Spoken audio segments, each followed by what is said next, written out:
Okay.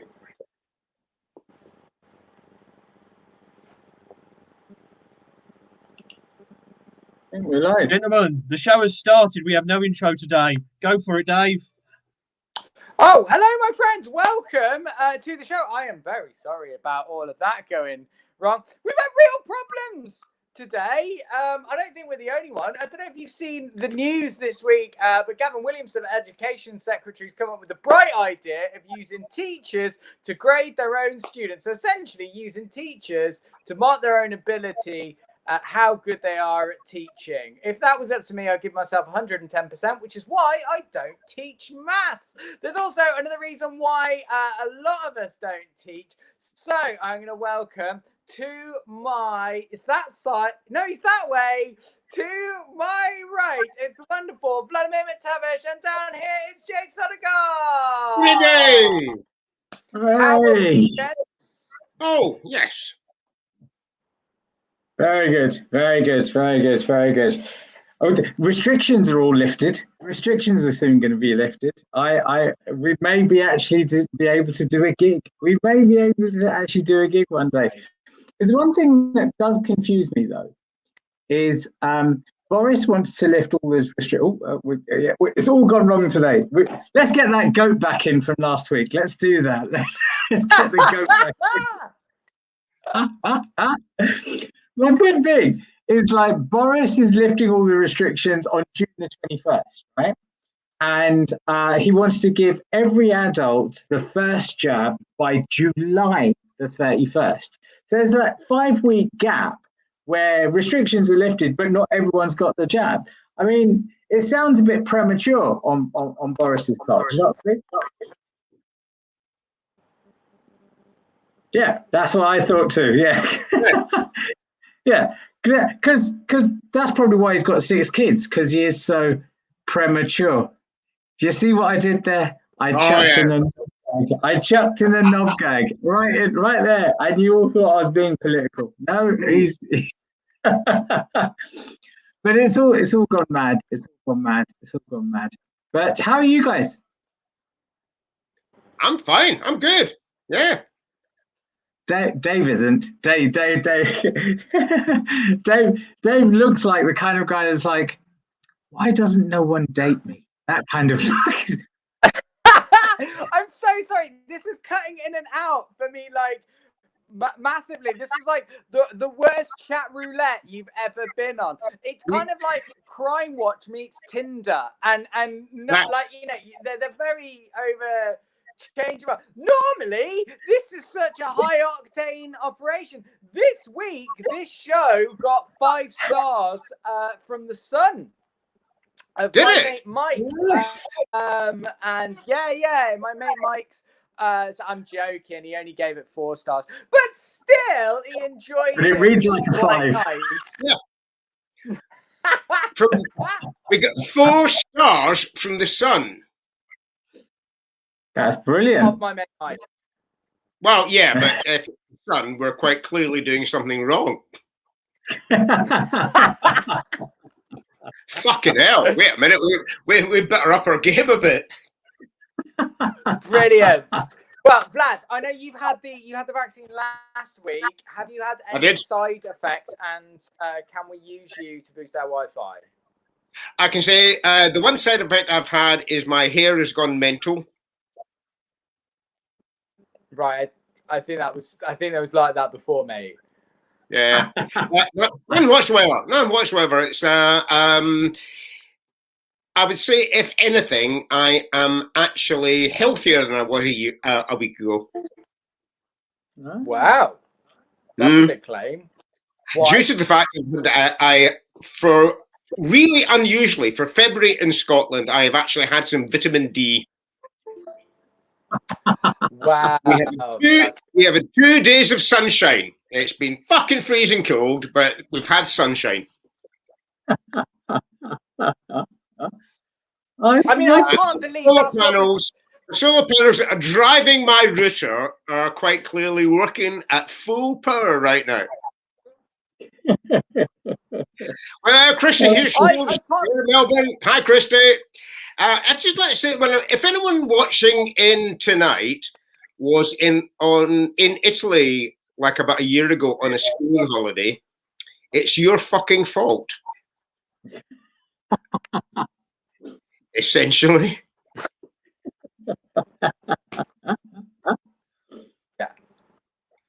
Yeah. So, yeah. I can't. This is the Right. Normally, everyone's ever going to see. It's normally a much more slicker operation than this. I mean, this is fucking terrible. I've got to ask pricks for money now. Do you know how that makes me feel? I've got to get out of my begging bowl and turn around and say, right, this show's free to watch. It's not free to make. We've got a massive production team.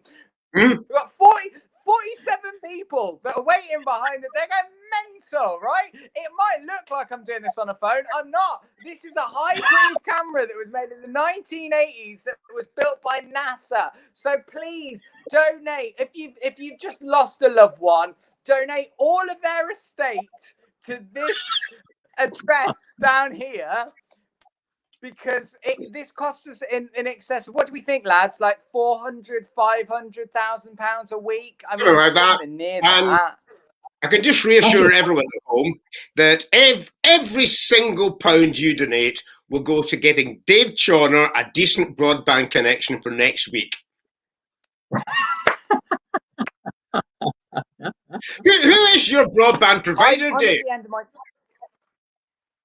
Sky. I did an interview on Sky News. This is a while ago, and they said, "Oh my God, Dave, have you got dial-up?" And I was like, "No, I've got Sky broadband, you pricks." I think it makes me so angry. I'm at the end of my tether. I'm gonna go postal tonight. That's it, Jay Saunders. Yeah, you go. I can't even see what he said, but let's go. I'm on a rampage. I'm off. I'm sick of this. I'm off. Right, it's you and me, Jay. So how's your week been, Jay? Shall I just do the same joke again? Just pretend Dave was here. You were going to do anyway. Just pretend I'm Dave. Oh, bless. Where's LJ when you need him? Yes. I regretted that.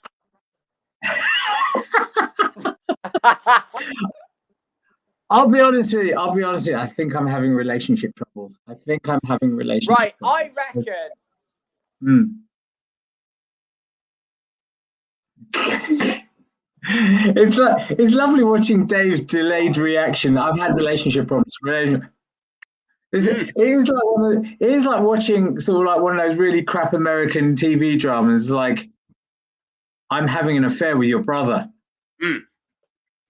I have to, at this point, I have to join in. It's got so bad that I think Dave is actually hosting last week's show at this point. All right.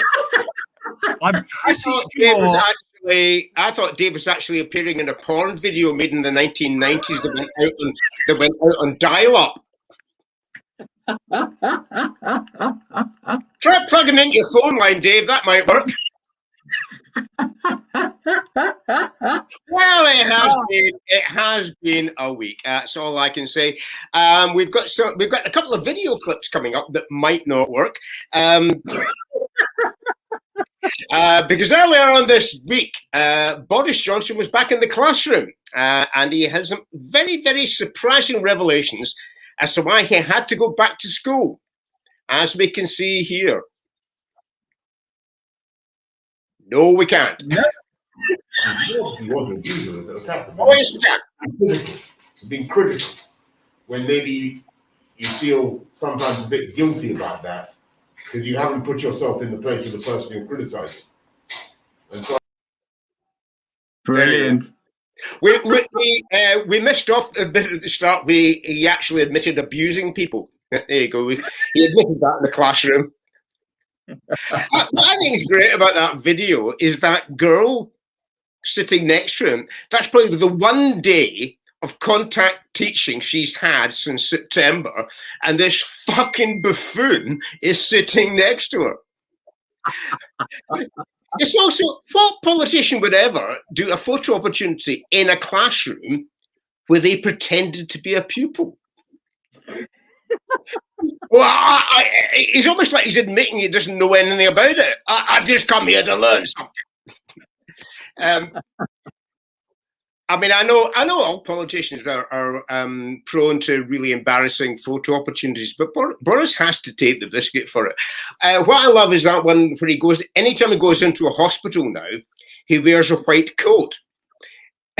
So it makes him look like he knows what the fuck he's talking about. To be honest, if you go back and have a look at that, I bet he's trying to look so much like a school kid, he's probably wearing short trousers in that video. Anyway, Boris this week published his route map out of lockdown, which yet again shows how out of touch his government are. When did you last use a road map? Well, this guy's sat nav, Boris. So- Trouble with the road map is it only tells you the route of where you want to go, right? It doesn't tell you whether there's roadworks ahead, a massive pile-up, the hard shoulder close for 6 miles. No, basically, we have the roadmap. The roadmap in Scotland is somewhat different.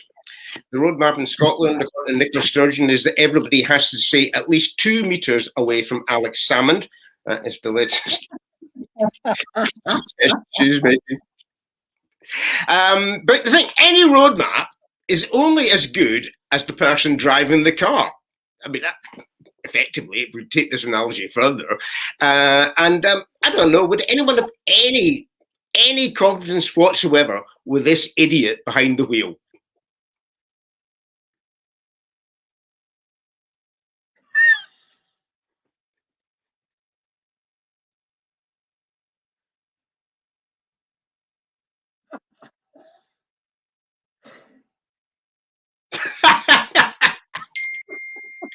There we go. Yes.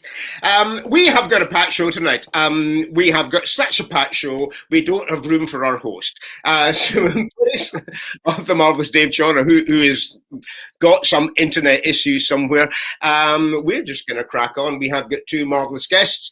They are both hopefully broadcasting in from wherever they are in the country. They might have a more, let's see, more reliable Wi-Fi connection than our host, Dave Chawner. If you want to help us get a decent internet connection for Dave, please do donate on the link from we'll show it on the screen.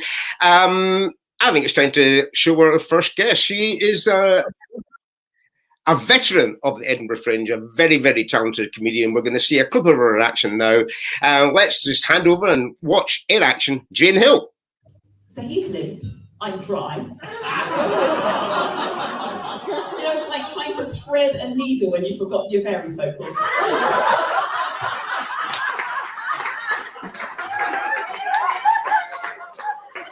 They say you're supposed to spice up your love life. You've heard this. You're to spice up your love life. So I do what I call the sexy bra dance. Now, you won't necessarily notice because I'm wearing a capacious shirt, but I have magnificent, I used to have magnificent tits. Nowadays, they're more noted for their length and their heft. They're like 2 disappointing Christmas stockings with a wrinkled satsuma in each one. I'm still wearing the same size bra, but what I do is I just roll them up. You know, like you do with socks if you've read that Japanese tidying book. Yes, I marry Kondo, my tits. They do spark joy. So the sexy bra dance means I undo my bra and the bra will stay on and I dance around the bedroom with the bra just clinging to my tits. It took my partner 10 years to tell me he had never found the sexy bra dance sexy. And I said to him, well, why didn't you tell me? He said, well, you seem to be enjoying yourself. Please welcome onto the show the marvellous Jane Hill. Hi, hello. Hi, Jane. Thank you very much. And apologies. Fine, it's all working. Yeah, we're having terrible technical problems here. Although internet seems to be working up here in Scotland, and it seems to be working where you are out in the countryside. In the countryside, in a random part of Leicestershire, basically, somewhere. But like it's not working. Yeah, doesn't work in Dave Chawner's part of London, apparently. Doesn't. No. Although I'm actually on 4G, so hopefully Right. it will be Well, yeah, who knows? how are you coping with it all? I mean, like I say, it's amazing to think it's been nearly a year now, isn't it? And I know. It's been all right. I mean, I started lockdown like everyone. I thought, I'm going to get myself a project. I'll do sourdough loaves. I'll do some knitting. I'll do some sewing. And then I remembered I actually have a job that is a job that I've had to keep doing. So I'm doing university lecturing. So basically, I spend my entire life talking to a screen like this, and trying to kind of tell teenagers and stuff while. And I've only been doing this job since about the start of lockdown. So I basically have never met my colleagues, never met any of the students. I'm just a woman on a screen. And every time I just have to go, please put something in the chat so I know you're there. And I'll say that today, actually. Please put something in the chat so I know you're there. So what is the job you're doing? It's teaching, is it? Yeah, I'm lecturing, university lecturing. Yeah. Oh, so cool. it's all right. Money. It's nice. It's a job. Yeah. There's a lot of things. I mean, you are, as comedians go, someone who is, I guess, something of a polymath is the best way to describe you. And I was unaware of the fact you were a lecturer as well as all the other things you do. So, what subject do you lecture in? I'm lecturing. I teach at 2 universities, so I lecture in journalism and radio production. So, which is what I used to do as a job. I used to do it as a job. And now I don't do it as a job. Now I teach it instead of doing it, basically. Well, if you could do a one-to-one session with Dave Chawner about radio production, that might be handy for I will try about using the internet. Yeah. So I've been doing that, and we live in the country, so I've been going on lots of long country walks because that's all you do. I'll be honest with you, Vlad. I'm not a country person. Oh, are you? No. It's his idea to live here. I only agreed to be here because you can get to John Lewis in half an hour. That's the only reason I agreed to live in the country. One thing I did not realise was that my most used app this year has been the "What wildflower is that? And will it make me sneeze?" That's so that's what I've been doing this year, learning about the country. We've been on lots of walks, my wife and myself, and for viewers at home, tonight's show is different. It's the second time we've done this. That Jane and our next guest, when he comes on, are a couple, and we are going to play a game with them that should be hosted by Dave Chawner. We'll get round to that later. But no, myself and my wife, we've been going a lot of walks in Edinburgh because we were very lucky to be marooned, if the term's right, in one of the most beautiful cities in Europe. And I'm amazed at how much I found out about it in the last year. But I get exactly what you're saying about that. You've been walking along Psychopath or something, and you see a flower, and you think, what's that? I've never noticed it before. And I get really bad hay fever. I mean, this is why I don't like the country, because it feels there's only 2 seasons in the country, and they're mud and hay fever. And today, it's honestly, anyone who gets hay fever will know today is the start of hay fever season. Suddenly we've got the tree pollen, and that's it now till September, and then it'll be the mud again. So, but I mean, I can't complain. We've got an outdoors, so it's fine. Yeah, I mean, the thing about going out for long walks, I think, I don't know if you find this, but I do find what limits the amount of time I can be out on a walk is my bladder. Oh God, yes. And I'm a middle-aged woman. I'm 56. I can do an hour and a half. So when you're in the country, I can manage an hour and a half. That's fine. So I sort of squeeze my like that. But I've worked out there's a couple of walks I do regularly, and each one has a little copse at the hour and a half mark. So I've renewed the joy of weeing in a copse. And obviously it's difficult for women because, we have to kind of sort of sit backwards and kind of aim away from our jeans. And then you always keep like snagging your pubes on a blackberry bush, and, then a dog will come along and start sniffing. And the other day I sort of managed, and I thought, right, I know I've got some tissues in my pocket, to wipe. And I put my hand in my pocket, and all I had was a mask, one of those disposable masks. I thought, well, I use that instead. Not the kind of level of absorbency you'd ideally like. And also a little bit embarrassing when you decide to stop in the village shop later. Well, yeah. We see, we have the Water of Leith walkway, which is absolutely gorgeous, beautiful. Yeah. And you can be on the Water of Leith walkway and believe you're right in the middle of the countryside. And so, as a bloke, I can go behind a bush and have a piss. But then sometimes you do something like go behind a bush, have a piss, because according to the surroundings you were on a minute ago before you were taken shot, you think you're in the countryside, and you realise you're actually pissing onto somebody else's back garden fence. Oh my God. Or worse still, a playground of a primary school. But, Well, never happened. Never happened. Yeah. But no, I like you started out at the start of lockdown thinking, oh, I'll do all of this. I was actually going to try and learn the trumpet. The trumpet. Try and learn the trumpet. Yeah. The reason I was going to learn the trumpet is learn the trumpet. Sorry, I didn't hear the word learn. And you said, I heard it like climb the trumpet. And I thought it was some kind of engaging in activity. Scottish accent and dodgy Wi-Fi combined. No, I was given, as a joke, for my birthday last year, my daughter gave me a toy trumpet just for a laugh. And because it was my birthday, I got a bit drunk and started messing about in this toy trumpet, which has the same amount of keys as a real trumpet. Yeah. Bloody hell, I can do this. And we actually, in my house somewhere, have my late father-in-law's trumpet. And I was gonna start playing that when I got locked down in March of last year. And thankfully, for the good of my marriage, I didn't. Right. Thank God for that. I can imagine being stuck with somebody learning the trumpet in lockdown. I mean, that's the worst thing you can do. I mean, I know the only worst thing you do is learn the ukulele. Oh God, yeah.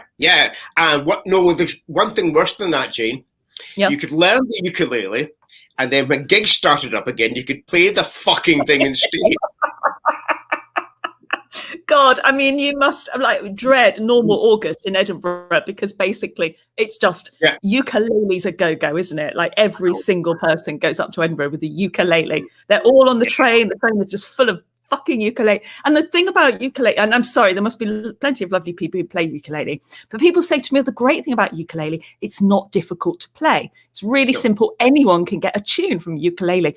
Now, I think the merest thing I want from people playing instruments at me is skill. I don't want them to play an instrument. It's easy to play. I want them to be good at music before they dare play a musical instrument. You know, I played the violin for like 10 years and gave it up because I got a new teacher, and she basically looked at me and said, Jane, I think you're a natural oboe player.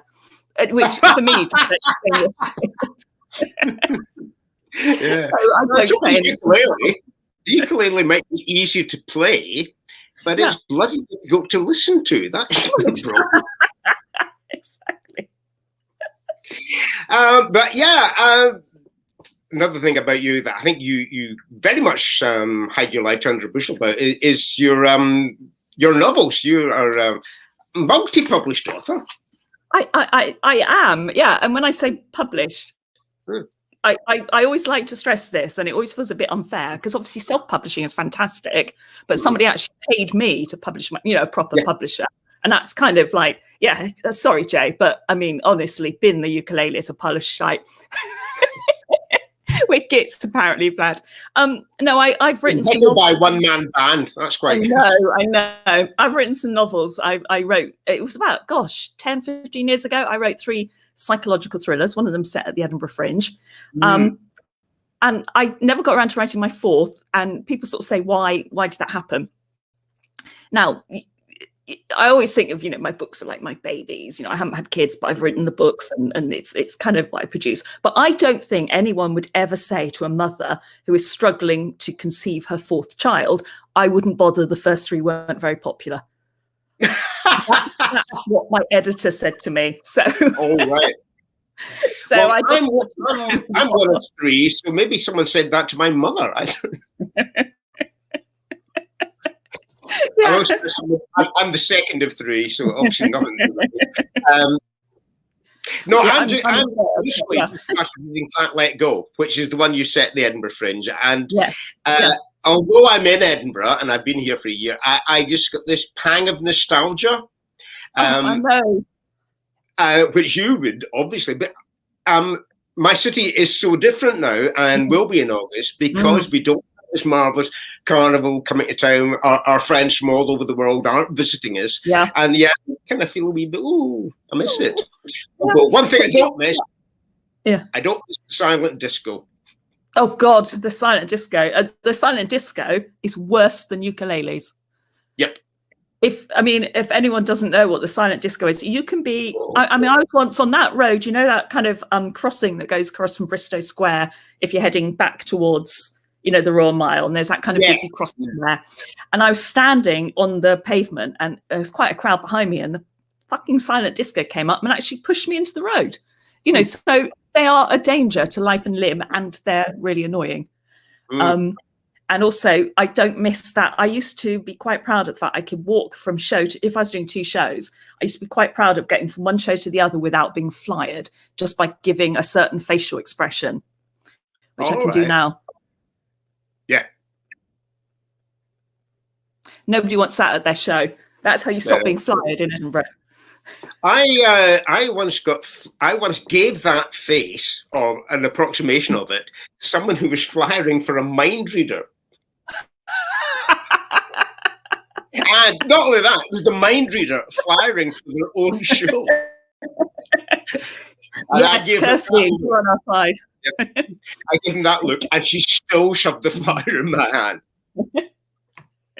I did that once to a charity mucker, when they try walk up to you in the street, and he came up to me because I look like a nice middle-aged lady. I look like a woman who's going to give money to cats. And he said, "Look, you look like a nice lady." And I said, "No, I'm not. I fucking hate charity." It's not true, obviously, but it worked, and he just veered off. And I never get stopped by chuggers anymore. I just do the face. Well, thank God, because we don't have them now, do we? We can't. No, I know. It's extraordinary. The things we're missing. Not missing. It's just. To be honest, we've been doing okay in lockdown. We've been doing okay in lockdown because we're both quite miserable and we both don't really like other people. So, it's not been that much different other than the lack of comedy, the lack of stand-up comedy, which I've really missed. Other than that, it's basically just like normal life. We sit and we watch telly and we swear at the screen. That's what we do. Well, that's our life. It's the watching telly that I don't know about you, because until a year ago, I wasn't a big telly watcher. And I've just been binge watching stuff. In fact, I tend to watch a lot of stuff like movies and box sets and things like that when I'm on a flight to somewhere like Australia. Yeah. And I do my entire watching for the year. And there's somewhat ironic. There's this huge irony now that I can't go on a long haul flight, but I can recreate the experience in my own at home. We've discovered all these programs. We've discovered a really niche little show that I'm not sure many people have heard of. That is really good, really underrated little show called The Sopranos. Which seems quite good. I'm surprised it's not kind of won awards and stuff. So I've not heard of it before. But that's going well. Working our way through that. So yeah, it's good. I think the nadir for us came when we suddenly realised we'd reached. This is from the start. We'd reached series 15 of Silent Witness. Oh my God. And then I thought, okay, yeah, this is good. I actually found myself being envious of the corpse. There's something very reassuring about those kind of cozy crime things. So we're like watching Vera, which is just 2 hours where she sort of roams around with the hat on. And it's all almost the same. But one thing we're obsessed with is in the kind of cop room where, she's got her wall with all the photos and suspect photos on. And there's her team of cops, but there's extras.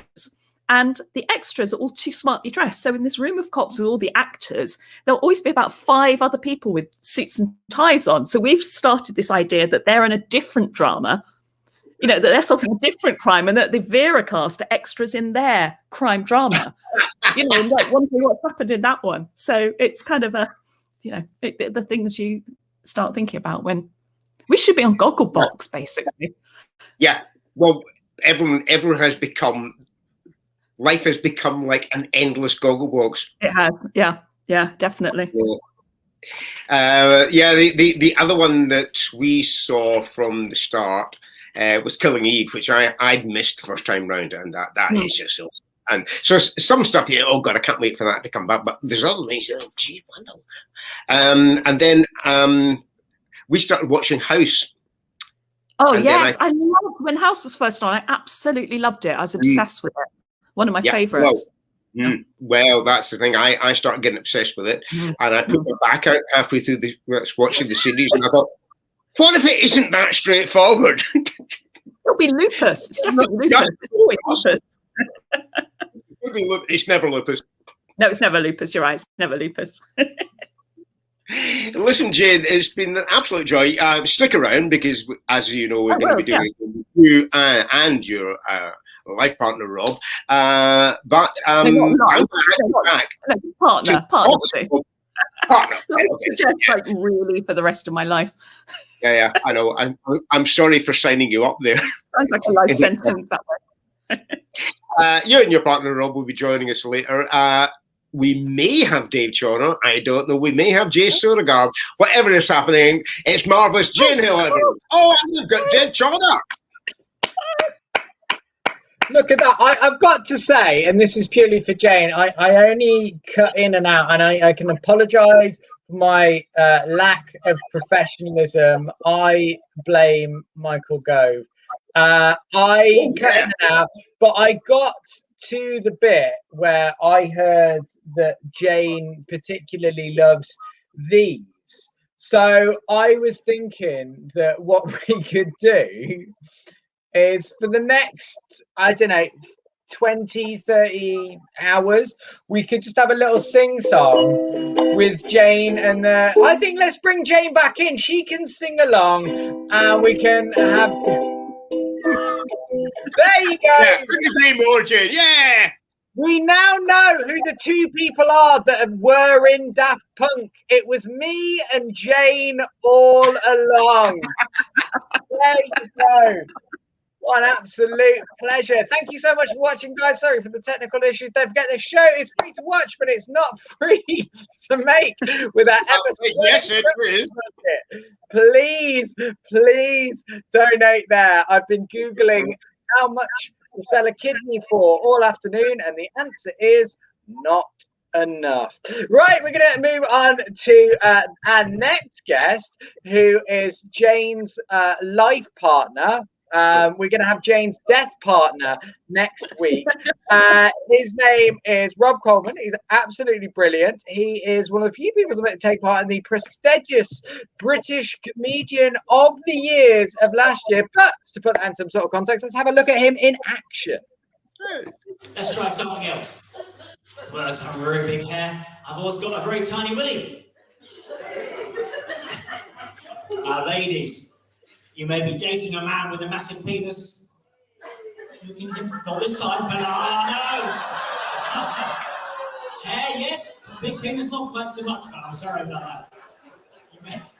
You may be sat next to a man with a massive penis, but ladies, don't be shy, be loud and be proud. He's deep inside. That's probably the wrong phrase. Anyway.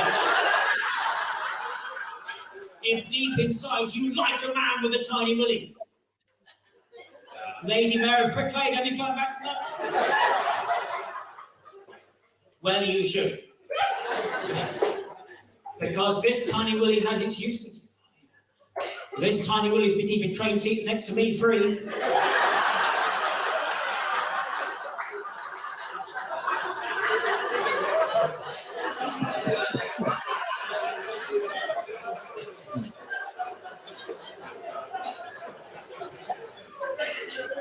Francis Tiny Willy, I'm on the Jehovah's Witness, don't visit this. You know what's coming next day. I haven't been bothered by trick or treats for fucking years.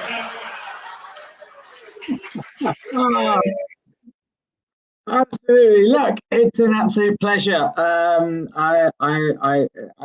It's always a pleasure introducing this guy. So, ladies and gentlemen, please give up for the one and the only Rob Coleman. Yay! All right. I'm very well, my friend. I'm very, very well. We're almost getting the same hair. We're almost getting the same hair. You've got the more bit over here. Before we go any further, I am not Jane's fucking life partner, all right? Let's just put that to bed straight away before we go any further. This nonsense. You're barely friends. Let's just be honest. Exactly. Yeah, we happen to share a house. That's all. Basically, it's cheaper on the rent, is what it comes down to. Listen, are you sure? Are you sure we don't have the same mother? This is the one. Mate, you know what? My mother, she's a sanctimonious pain in the ass. Anyway, this better not go out to her. Anyway, there you go. That's her. Bless you, Rob. It's a pleasure. I haven't seen you for such a long time. It's been a very long time. Yeah. What have you been doing during lockdown? How's it been going? Well, these are the times in which I was made, frankly, Jay. I'm not a people person. I don't like going out. And me being in my house for the last year has frankly been the best year of my entire life.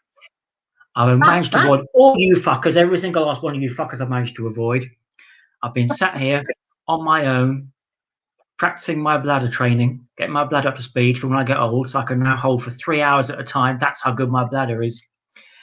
And I've enjoyed every second. And the thought of going outside, frankly, fills with horror and terror. So I'm going to stay indoors. I want lockdown to last forever. So I have to say, any of you bastards, I can just stay indoors and not talk to anyone. Brilliant. My life is sorted. What, ladies and gentlemen, what we have just seen there is the positives of COVID-19. The positives of COVID-19. I tell you what negative COVID-19 is. You know what? I tell you what I do. I've been trying to be a better person during COVID-19, and I have reached out to people, and on Facebook and via Twitter and so on, and asked them how they are. Which is a lovely thing to do, isn't it? It's a beautiful thing to do. You know what, though? Those fuckers then write back to you and tell you how they are. I couldn't give less of a shit how you fucking are, you little prick. I don't really care, frankly. The reason I'm doing it is to make me feel better. You, fuck off. Take your problems with you. I don't care. It's all about me, all right? You're all bastards. Go to hell. I don't care. Oh yes, your fans have arrived. Your fans have arrived. This is all here. It's beautiful. No, now this is the other thing that I now understanding you a little bit more, and the fact that you like being on your own. You did a rowing challenge where you were on your own, just rowing for 51 days. Tell us a bit more about that. Well, firstly, to my horror, it turned out there were 3 other people in the boat as well, which was a proper pain in the ass. That wasn't part of the plan. So we rowed from Canary Islands across to Antigua, which is about 3,000 miles, and a very, very, very long way indeed, in a 29-foot by 7-foot boat, and it took us 51 days. And we are now world record holders. It was brilliant. It was amazing. That's a round of applause in itself, and it's lonely at the top. You're one of the 3. There you go. What the kind of interesting stuff that happened? There must have been some dark times and some happy times. The best time of all was when you looked at the night sky and all you could see was stars, because no light pollution at all, just stars, and the International Space Station came up. We saw that every night, in the moon. And we saw sharks and whales and flying fish, and I saw boobies as well, because my career was a woman, so I saw some boobies. So that's always a bonus. As you're across the nose, boobies. So that's always good. And it was a result, really. Equally, I hallucinated quite a lot of the time because of lack of sleep. And except weirdly, my hallucinations are pretty much like real life, because I dreamt that above my cabin there was a massive party going on. And I didn't want to fucking go. So basically, my hallucinations in real life very much on the same level there, guys. Oh, that is absolutely amazing. It sounds like such a blast. That's something that's an Edinburgh show waiting to happen. Well, it's funny you should mention that. It'll be in Edinburgh at some point in the next 18 months, depending what happens. Yeah, no, I mean, we don't know what's going to happen with the Edinburgh Fringe this year. It seems too soon to run one, but I mean, maybe you could just do it on a Zoom thing. Just do it in your own room. You're used to being on your own. It'd be nice. No, fuck off. I'm not doing that. The problem is I haven't got an internet connection to it for it to do an hour. I'm not going to last. Something else I've been doing. I tell you, lockdown. Something else recent because I feel like I've matured in lockdown. I feel my lockdowns have got better. Lockdown 1, I was merely a toddler, didn't know what I was doing. Lockdown 2, I'm getting the hang of stuff. Lockdown 3, I've been learning languages and stuff. I've been making myself a better person, and I've been volunteering. Jay, I've been volunteering. I've been at the vaccination centre. Yeah, I know. I tell you what happened. I've been wearing my high vis, yeah, which is brilliant because everyone thinks you're important. The other key thing I've noticed about being if you wear a lanyard and it's got volunteer on it, you get in trouble for nothing. Genius, because nothing is your fault if you're a volunteer. So I've been titting about the vaccination centre, my high vis, my lanyard, doing nothing. And the best thing about it was, I'll tell you, the best thing about it was, on my very first session there, I was doing the 4 to 8 session, very first, because they had some few vaccinations left over, I got vaccinated. Yeah. And you know what, Jay? Never been back since. Fuck that. I've got my vaccination now. Bollocks the rest of it. I don't care anymore. I'm done. All good. Let's put a little notice out there. If anyone watching the show wants to get vaccinated, just volunteer for one day. Yeah. No, but make sure you do the evening shift because that's when they're most likely to have vaccinations left over. That's the key. There's no 8 till 12 is no good to you because there's still more people to come in. 12 till 4, no good to you. More people to come in. 4 till 8, that's the shift to be on, guys. You're bound to get a few left over. You're bound to get one. Easy peasy. There we write that down. 4 till 8. That's the key shift to do, guys. You can thank me later. It's all good. Oh, it's brilliant having you here, Rob. It's been such a long time. I honestly hope one day that. Well, I was going to say we could meet up, but that probably piss you off. Fuck off. Stupid thing in my life. It's beautiful having you here.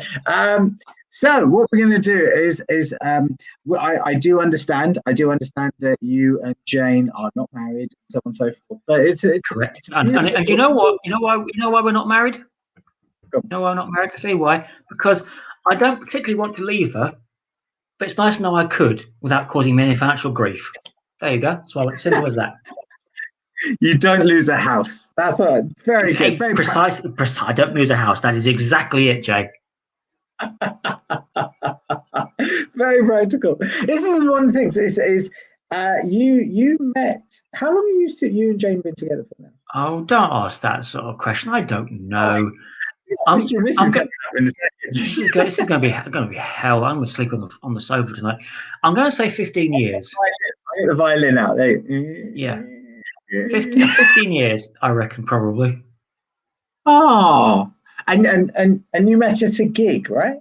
We did. We met at a gig in a place called Thatcham near Reading. Beautiful. Was she about the sexy bra dance then, or are you the guy who doesn't like the sexy bra dance? She does it for me. I don't appreciate it apparently, but she does it for me. So there you go. So I like to think that if nothing else, I've given her 5 minutes of stand-up material during the 15 years we've been together. So I think I've done my bit now, frankly. Oh, you're beautiful. It's lovely to have you here. I believe, stick around. We've got plenty of fun and games to sort of do. Looking forward to it. If all the internet connections work well, this is what it is. This is what it is. It's COVID-19. As soon as the second Vlad got jabbed, his internet is fine now. His internet is fine. Dave just needs another one. There we go. Dave needs to go and do a 4 to 8 shift. His internet problems will disappear overnight. This is why Boris has got 100 million doses. This is why, because there's going to be pilferage. There's going to be pilferage. Yeah, it's part of the stock take. I got it. Beautiful. Stick around, Rob. Let's bring back. Hopefully, let's bring back Dave and the rest on. Hey! Look at this. Very impressive. Well, guys, we're getting a lot of love. How many? What? I think it's 30. I don't think it's can't be 15 years. I mean, it just feels like 15. That's all. It feels like it, yeah. And the reason we're not married is basically we should find out. We could ask Jill Smith, shouldn't we? Yeah, she would know. Well, what we're going to do is we're going to spring a little game on you that we thought would be a lot of fun to do. We thought, as you are like the David and Victoria Beckham of comedy, in the sense that neither of you can sing, we decided that as you are two solid, firm life partners, we are going to play a game of Mr. and Mrs. Ba-da-ba-da-ba-da-ba. Right, we're going to go. I like the fact, Dave, by the way, Jane. you've been very PC there, Dave. I put Mrs. before Mr. there. I like that very much. It's very PC and modern of you. No, Ms, please. Wasn't my choice. It's not very Actually, PC. It's actually not very PC. It's very gender binary, isn't it? Really, I don't know what you could, you know. But anyway, Jane, who would you like to go first in our game of Mrs. and Mr.? Well, I should go first, really, as I'm not Mrs., but Ms, obviously. And never will be, at least not with my house. Not to him, no, it never will be. No, we lead our relationship as if we might go off each other at any point. Yeah. Right. Okay, so for our game of Mrs. and Mr. Rob, would you kindly fuck off? So what we're going to do now is I'm going to ask Jane. There he goes. He's gone. He's literally, what I meant was for the production team, the 24 people that work on the production team to say, I think he's left the house now. He's gone to co-op. He's going to come back with a bottle of Captain Morgan and a Calippo. Right, okay. So, Jane, your question for Mr. and Mrs. or Mrs. and Mrs. is in at number one. What date is Rob's birthday? 7th of July. Oh, okay. That took a bit of a while, but I think that's good. 7 bombings. That's how I remember it.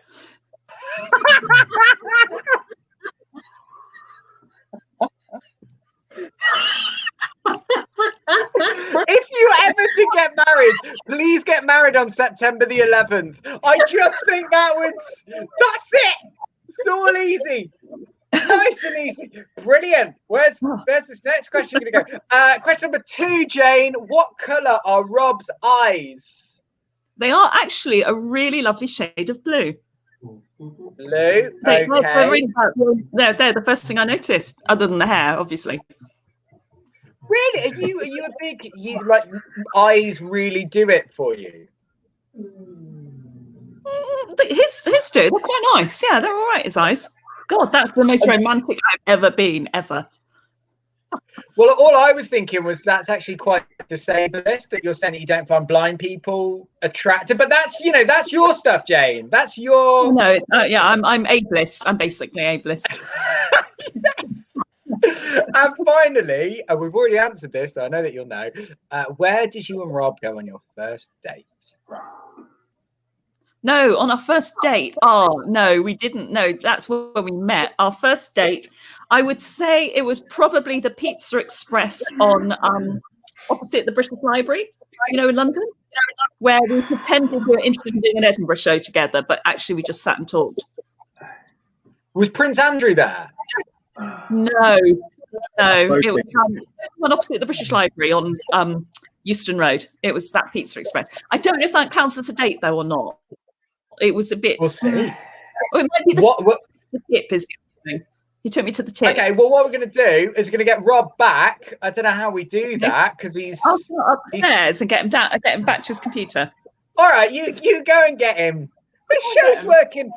People always say to me, Dave, what makes you get into show business? And it's moments like these that I think this is going so well. Where did you go, Vlad?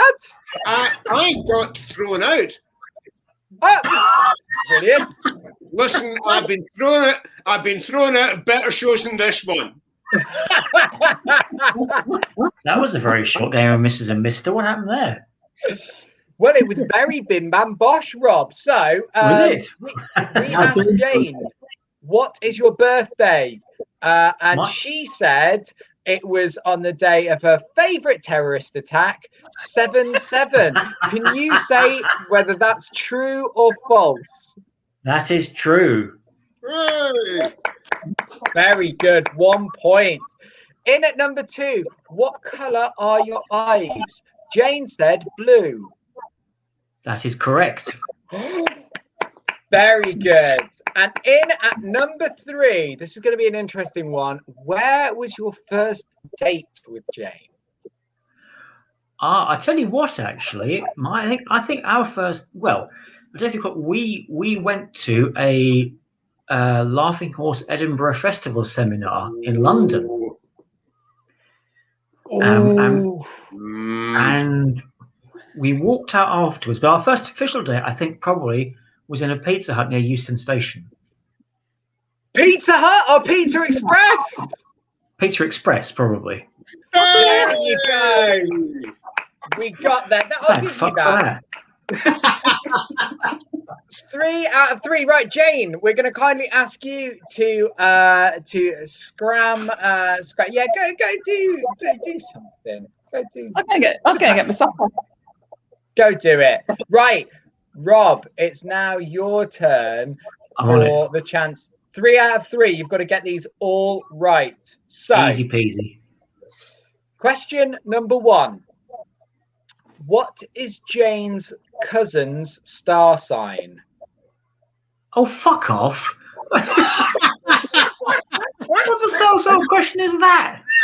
I'm going to have to press you for an answer, Rob. She won't know the answer to that question, so I'm on safe ground here, Frank. She hasn't got a fucking clue. She doesn't know how many cousins she's got. Never mind. She doesn't even know what the names are. Never mind what fucking star signs they are.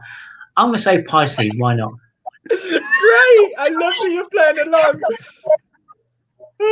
So, in at number 2. Fuck off and all.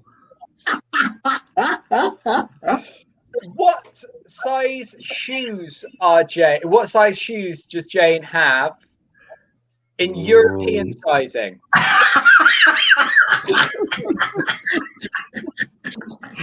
Oh dear. I reckon, because I'm an 8 or a 9, which I think is about 42. So I reckon she's a 6, which I think is probably about a 37, 38. Can I just say, exceptional knowledge? I mean, thank you very much. It's brilliant. And finally, for 1 point, can you tell us what all of Jane's O-level results were? Here's what you need to know about Jane. Jane is a proper fucking girly swat. So if she definitely all A's and B's, probably straight A's because she's like that. She's such a fucking teacher's pet. A's and B's the whole way through, every time, mate. Brilliant. I love that. I think that was brilliant. We're going to get Jane back in. We're going to see if the microwave has pinged. Hang on. Let me shout for her. There she is. I'm here. I was lurking. I was surprised, but I heard he's gone now. Oh. Can I just say, while we're getting Rob back in, I just love some of the comments that have just come in. Robert Lowe saying, let's watch Rob fuck this up now. Jay Saunders saying, next answer's Ernest Hemingway, which would have been great because, Jane, the first question we asked Rob was, what is your cousin's star sign? Easy question. Yeah, I mean, as you said, I've got a lot of cousins. I'm not totally sure of all their names. See? I'll get a point for that. I mean, no, I could probably give you their names if pushed. If pushed. Okay, John, Miriam, Christopher, Colin, Janet, Peter. There might be. Are you just going through the Archers cast? I have no idea of birthdays or anything unless they pop up on Facebook. So, brilliant. Seriously, do people know their cousins' birthdays? Oh yeah, I'm actually offended you don't. You don't. You're lying. Anyone who knows their cousins' birthdays is lying or too close. Yeah. Well, normally that was the easy question, Dave. Is that what it is? I don't have any cousins. Actually, I do. I have one cousin, and I've always found her strangely attractive. Yeah. Well, there you go. Go and shag her then. Ask what star sign at the same time. There's no law against it. It's legal. There is no law. There is no law against shagging your cousin. No, I've got a hot cousin. Okay, I'll go and do it. Except Right, I'm limp. I can't because I'm limp. I've forgotten that bit. I'm limp, so I can't. There's no, I can go do some frottage with her, but that was as far as it went because I can't do anything else. It's sexy. Yeah. Right, question number 2, Jane. Which Rob It's not big enough for that. Right, Rob answered this one with amazing, adept skill. And I think even just the answer alone is brilliant. The question that we asked Rob was, what is your shoe size in European sizing? Okay. Yeah. And what did he say? He said, That's not how the game works, Jane. You've got to okay, I'm a 6.5. You can't ask for the answers. I'm 6, and I know the answer. I'm a 6.5 or 40. Oh, very close. Can I also say, Jane, because you worked in radio, I think you've missed a calling as a politician, because I would love nothing more for like Matt Hancock to be on BBC Breakfast and go, what answer do you want me to give? And then I'll give that. Final question was, what were your O-level results? Okay, I got I think 10 O-levels, and I think I got a C in art. No. Yes, C in art. And I fluked the B in ancient Greek, and I got a mix of A's and B's. Other than that, there you go. What did I tell you? Ancient Greek. I have Early fucking swap. I got a B in ancient Greek, and it was I should have failed, and it's a whole story. Yeah, I did ancient Greek at school because, as you know, I'm that kind of person. I've got an A level in Latin, for God's sake. Oh God! I did classics. One of my mates got a C in PE because he didn't dob the teacher in for being too hungover to teach. That's the level that we're talking at. I know. I do feel like summing it a bit with this whole stand-up comedy malarkey. Wow, absolutely. Well, before we get on to Aristophanes and Achilles and all of Homer's Iliad, we're now going to move on to our final quick challenge, which is the Loo Roll Olympics. Yay!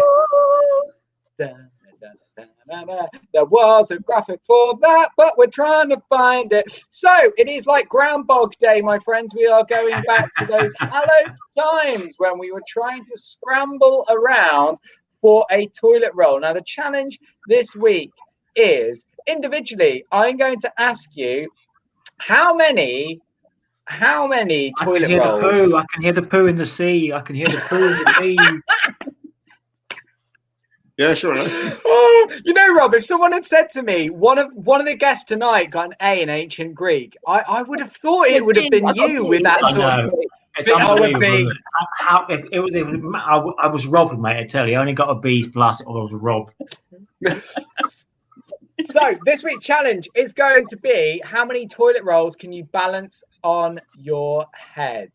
I think we are going to go with, I'm going to go with Jay first, as you're in the top left-hand corner of the screen. A little bit squeaky on the old head. Let's see how he goes. Lovely. Now, I'm going to do this blindfolded. Ooh. Right, here we go. Hold on. 1.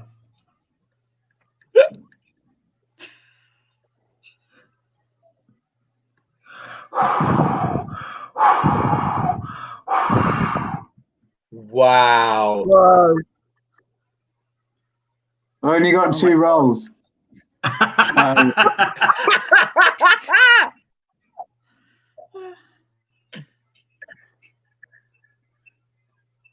Oh, it's going to go. It's going to go. It's going to go. Hold on. 9/11, here we come. Yay! That was like the Tower of Babel. Well done. Right, next up is going to be Rob. How many toilet rolls can you get on your head? Well, first thing, I'm well prepared here, guys, for a big total. So, you know. rip into this new box. Right then. Here we go. 1.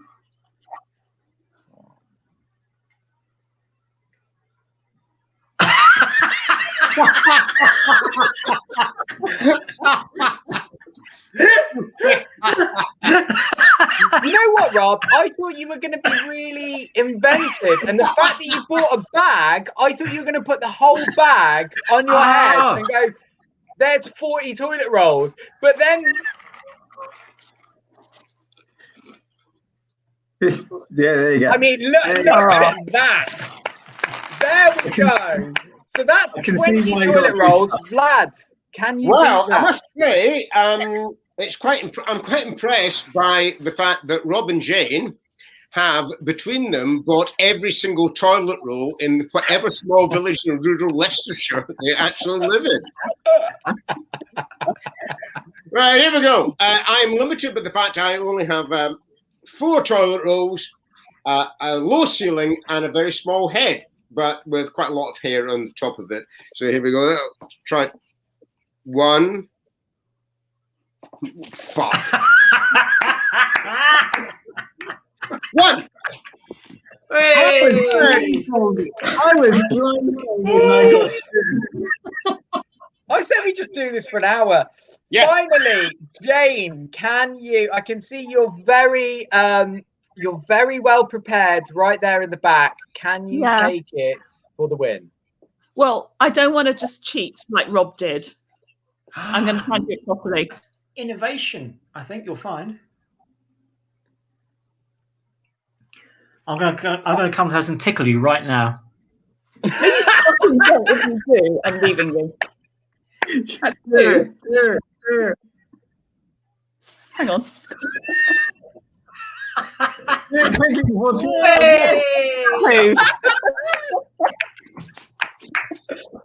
Oh, this always makes me think of Sheryl Crow whenever I get a toilet roll out. You know that Sheryl Crow only uses 1 square of toilet roll. She said that you should, famously, Sheryl Crow said you should only ever use 1 square of toilet roll. I bet she's got really pooey hands. I bet that's why Lance Armstrong left her.